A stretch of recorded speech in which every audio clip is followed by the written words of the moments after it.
Respublika hududlarida mikrohidroelektrostansiyalar tarmog'ini rivojlantirish bo'yicha qo'shimcha chora-tadbirlar to'g'risidagi Prezident qarori qabul qilindi. Qarorga ko'ra 2025-2026 yillarda respublika hududlarida mikrohidroelektrostansiyalar tarmog'ini rivojlantirishning asosiy maqsadli ko'rsatkichlari etib quyidagilar belgilandi. Jami quvvati 169 megavat bo'lgan 2983 ta mikrogaz qurish va yiliga 500 million kilovatt-soat ekologik toza elektr energiyasini ishlab chiqarish. Yangi mikrogazlarni ishga tushirish hisobiga 280 mingta aholini elektr energiyasi bilan ta'minlash. Qurilish davrida bizning 200 nafar ishchining bandligini ta'minlash va loyihalar ishga tushgandan keyin 520 ta doimiy ish o'rni yaratish.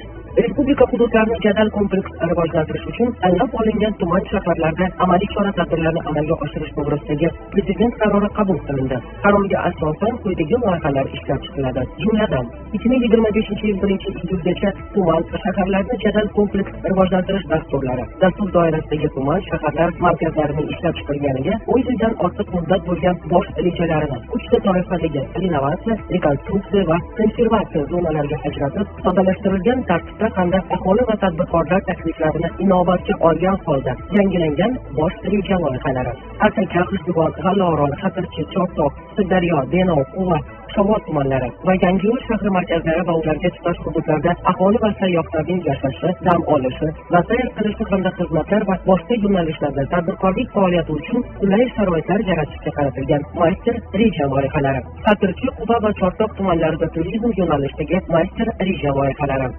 Yoqilg'i energetika sohasida bozor mexanizmlarini joriy etishda ehtiyojmand aholini davlat tomonidan qo'llab-quvvatlashning qo'shimcha chora-tadbirlari to'g'risidagi Prezident qarori qabul qilindi. Qarorga muvofiq 2025-yil 1-maydan 2027-yil 1-aprelgacha ijtimoiy yagona reyestr axborot tizimi orqali bolalar nafaqasi va moddiy yordam oluvchi hamda kambag'al oilalar reyestrlar kiritilgan, shuningdek reyestrlarga kiritilmagan, biroq moddiy ahvoli bo'yicha kam ta'minlangan oilalar mezonlariga to'g'ri keluvchi, oiladagi jon boshiga daromadi minimal iste'mol xarajatlarining 1,5 barobaridan oshmaydigan oilalarga elektr energiyasi iste'moli bo'yicha oyiga bazaviy me'yordan 150 kilovatt-soatgacha, tabiiy gaz iste'moli bo'yicha isitish mavsumida oyiga bazaviy me'yordan 250 kub metrgacha, boshqa davrlarda oyiga bazaviy me'yordan 150 kub metrgacha ortiq foydalanilgan qismi uchun bazaviy me'yor doirasidagi hamda bazaviy me'yordan oshgan narxlar o'rtasidagi farq kompensatsiya qilib beriladi. Qarorga ko'ra joriy yilning noyabr oyida quyidagi oilalarga 1 million so'mdan bir martalik moddiy yordam ajratiladi.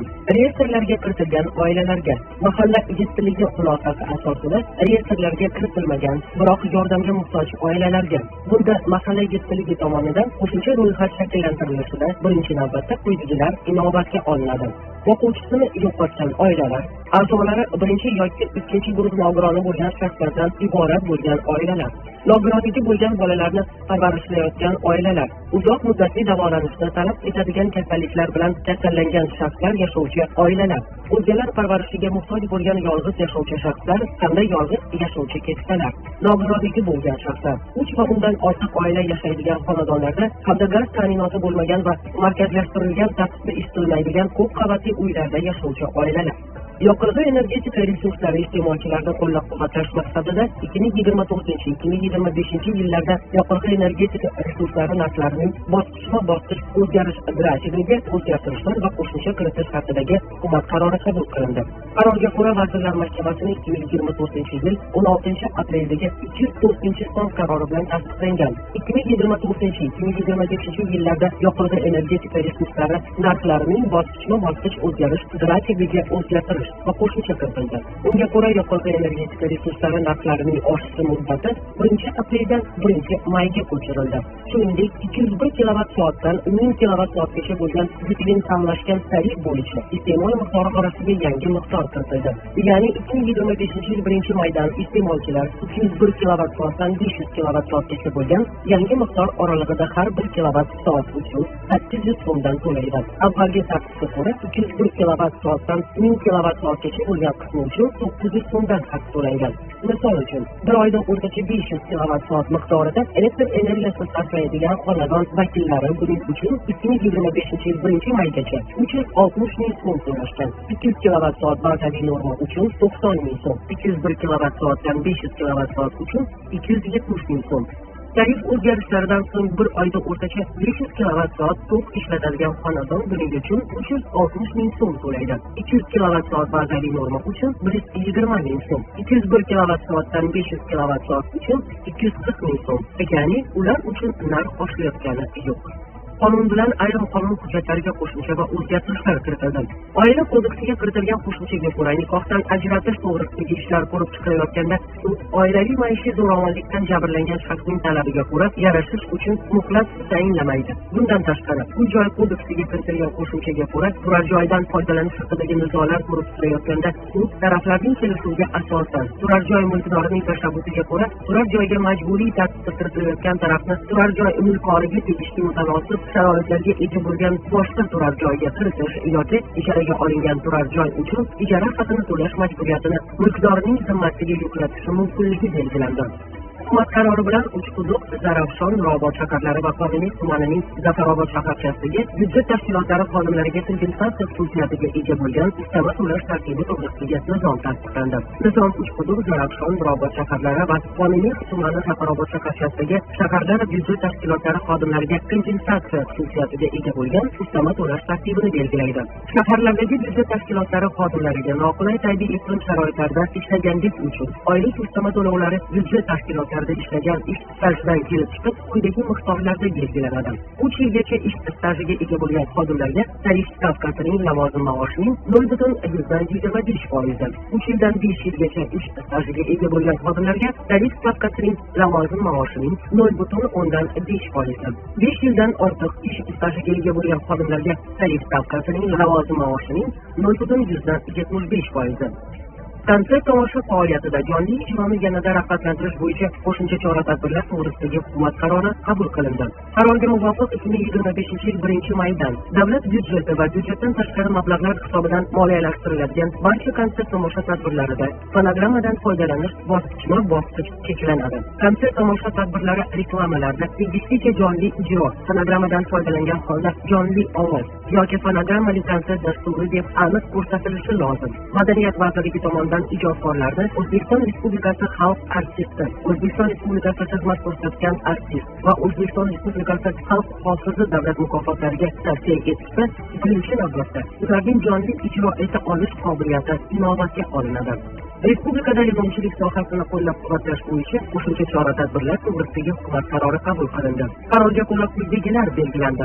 Remont yetishtirishga ixtisoslashgan hududlarda, aholi xonadonlarida va ijaraga berilgan yer maydonlarida iskam issiqxonalar qurib berish hamda 3 yillik imtiyozli davr bilan 7 yilgacha bo'lib to'lash sharti bilan sotish, xorijiy davlatlardan limon mevasidan murabbo, jem va limonad ishlab chiqarish uskunalarini olib kelish, o'rnatish hamda tadbirkorlarga lizing asosida berishni yo'lga qo'yish, amaldagi kreditlar va foiz qarzdorliklarini qayta moliyalashtirish orqali limonchilik xo'jaliklari faoliyatini imtiyozli shartlarda sog'lomlashtirish, qishloq xo'jaligi mahsulotlarining eksport salohiyatini oshirish hamda qayta ishlash zanjirini rivojlantirish bo'yicha qo'shimcha chora-tadbirlar to'g'risidagi Prezident qarori qabul qilindi.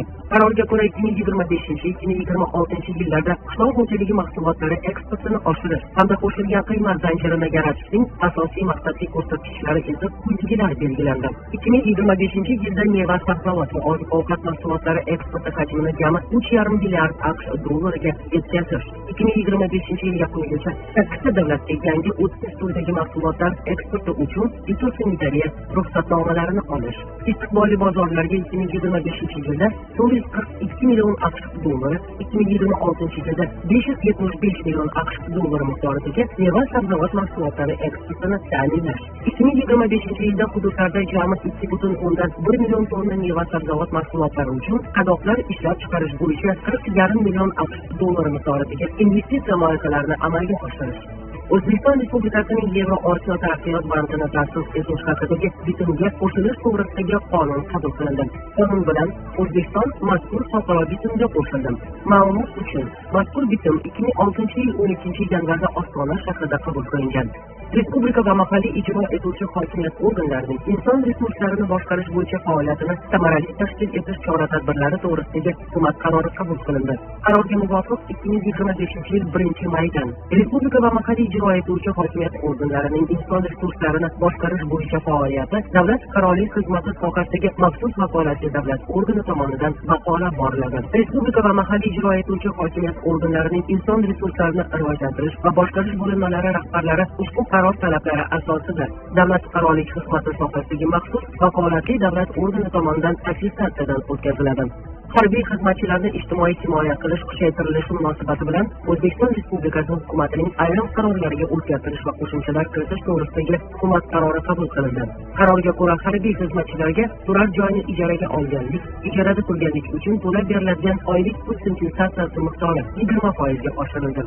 Bunda pul kompensatsiyasi miqdorlariga quyidagicha o'zgartirish kiritildi. Toshkent shahrida bazaviy hisoblash miqdorining 4,8 baravargacha, Nukus shahrida va viloyatlar markazlarida bazaviy hisoblash miqdorining 3,6 baravargacha, respublikaning boshqa shaharlari, tumanlar markazlari va aholi punktlarida bazaviy hisoblash miqdorining 2 baravargacha